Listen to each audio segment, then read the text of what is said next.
Hi everyone, I'm Julia Campbell here at Gems Boutique, and this is Style in Color, an interview series with game changers in business, sport, technology, and culture who advocate for women's empowerment. Today I have the pleasure of speaking with Amber Jadis. Amber is the owner of Co-Solved and Bricks for Kids and is an entrepreneur and engineer here on PEI. Stay tuned to hear what she has to say about style and confidence.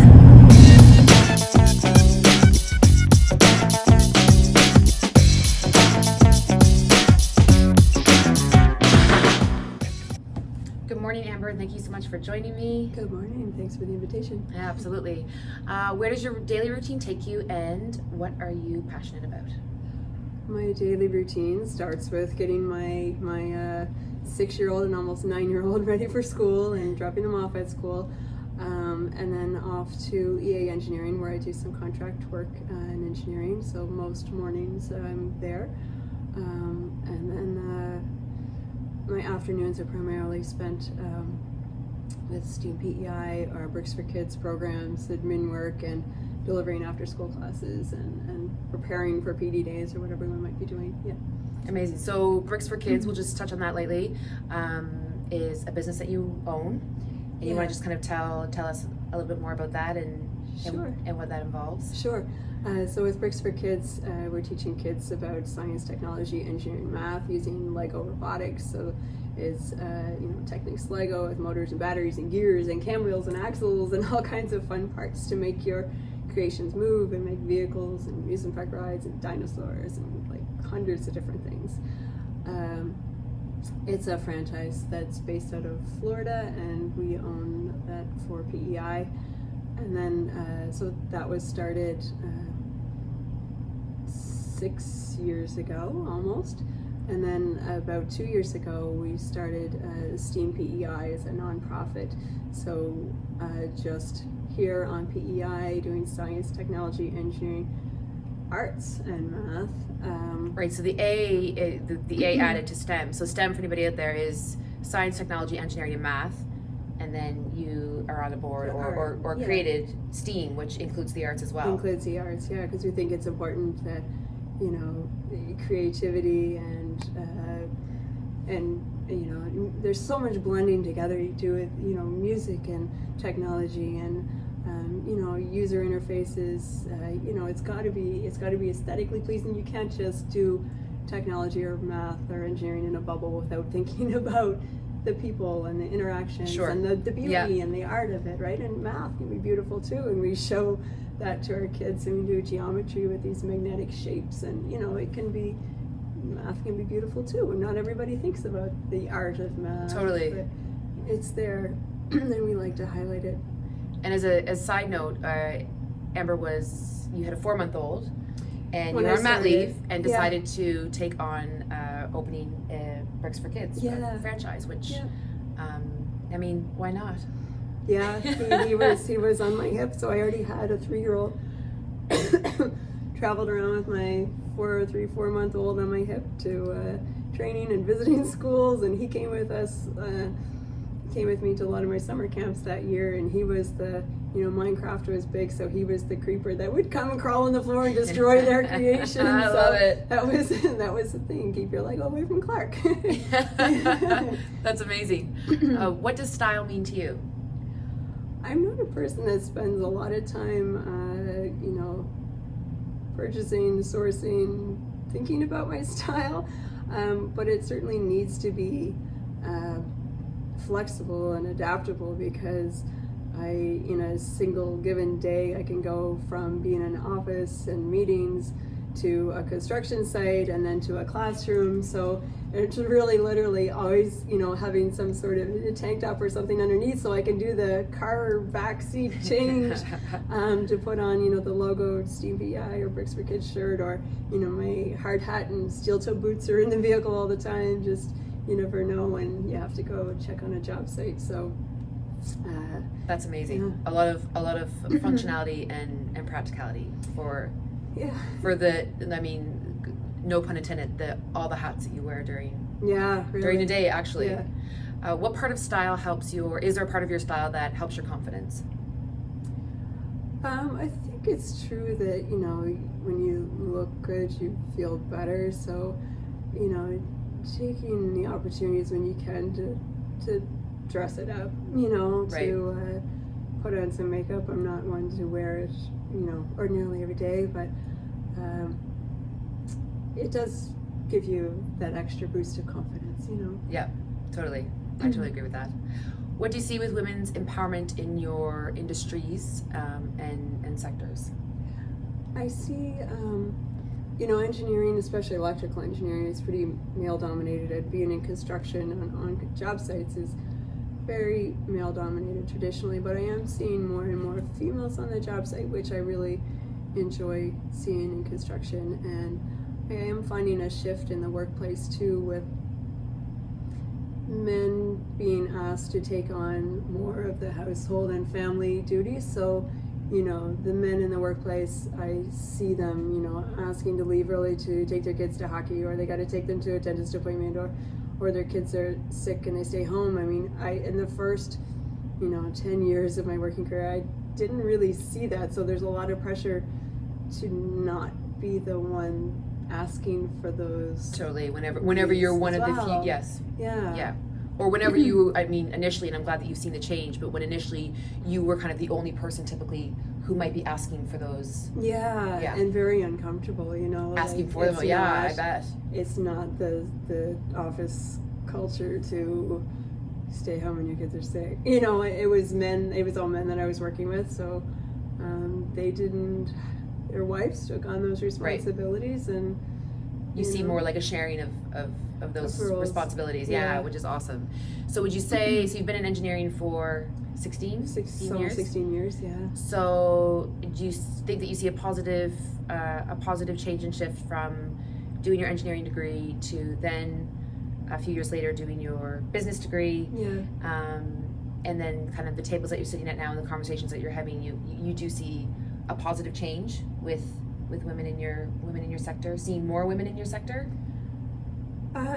Yeah, actually I can, you know, when I started engineering, I only knew of one other female electrical engineer. Wow. She worked at Maritime Electric, and now in electrical engineering alone, I know 4 other women. Small numbers, but it makes totally, a yes. Yeah, it absolutely makes a difference. I mean, it has to build somewhere. Yeah. You know, and I'm sure but that's amazing. That's 16 years ago. So how many in your electrical engineering class, like how many? In a class of 40, I think we had 5 women. Oh my gosh, yeah. But electrical is more male dominated than civil engineering or chemical engineering. Okay. Where in industrial engineering, where you would see 50-50, or in some cases even a higher percentage of women. So Okay. I don't know why electrical, they kind of scare you with the math, and you're like, oh, it's so hard, there's so much math, but You're like, no, I'm gonna do it anyway. Yeah. Yeah, I love it. Who are your icons or heroes, or an icon or hero, and what have they taught you? My mother, for sure. Every year I find myself becoming more and more like her. I say that too. Yeah. People always said it, but now I'm actually saying it too. Yeah. She's so giving, so energetic, so works so hard. Even in her retirement, she helps me so much. It's almost like it's her. You know, she puts a lot into the grandkids and spending time with them and doing things, and she's always volunteered. She's always helped others. She's always been a great lady. So super selfless, very giving, right? Yeah, very much, very, very much. Amazing. Helps or causes close to your heart? Getting girls, Indigenous people, and sort of the underserved populations interested, engaged, and excited about science, technology, engineering, math, careers. Sort of giving them that opportunity to get hands-on with some fun stuff and ignite some, maybe ignite a passion or an interest or something that can lead them to a pretty fulfilling, hopefully career that, could be life-changing for them. Yeah, amazing. I think another important thing to touch on, and with the Bricks for Kids and the work that you're doing with STEAM, is that if you have a fun and engaging and a positive experience with anyone, because I think they can be very daunting, very intimidating the older you get. Those classes even in junior high and high school are deemed as the more difficult, challenging ones. So I think helping educate and instilling a positive experience with women, with younger kids, must be amazing to watch, because then you have that. And then maybe be less it's so rewarding. They're intimidating. Yeah, I bet it is. The first time they see their Lego move, it's like their eyes they glow. It's like, oh, I didn't even know this was possible. Like, it's so exciting. Amber, last question is, what do you love about yourself? That's probably the hardest question. It is a hard one to answer for a lot of people, women especially, I think. Yeah. I've changed a lot in the last couple of years, physically, and it's been a challenge to let go of the old me. I mean, I had long blonde hair and perfect eyebrows and long eyelashes. I took it all for granted. Never thought about it. But cancer diagnosis meant all my hair was gone. My eyebrows still haven't really grown in. My eyelashes are like this long. I look very different. Did your hair grow back the same color that it was? Well, it was not naturally blonde in the most recent years, but it's much curlier. Is it? Yeah, and so it's catching yourself in the mirror, and every month is different because it keeps growing and everything keeps changing. So it's you catch yourself in an old picture sometimes. And you're like, who was that, or who am I now? Right. So it's been a real adjustment to adapt to like the new me. But what I do love about myself, and I've had the chance to really prove it now, but is the ability to roll with the punches and to keep looking on the bright side and to stay hopeful and to just keep moving, just keep going and doing what I love, and my my businesses that I'm passionate about, and my kids are really what keeps me going. But yeah, I think that's what I really appreciate about my character is the ability, just to take it and go, just one day at a time. And oh my gosh, that was absolutely amazing. So, how many years ago was it that you were diagnosed with? It was 2018. Like it was February 2018. And you were diagnosed with stage 4 breast cancer. Yeah. So it's now coming on the end of 2019, and everything that we've talked about in this interview has been happening. Well, yeah, and that's my other part-time job. I mean, that's mixed into those days are trips to the hospital and appointments and scans, and that's the other part-time job. So, what types of treatment have you endured since being diagnosed? They started me on chemo right away. I did 6 months of chemo, and then I had surgery, double mastectomy.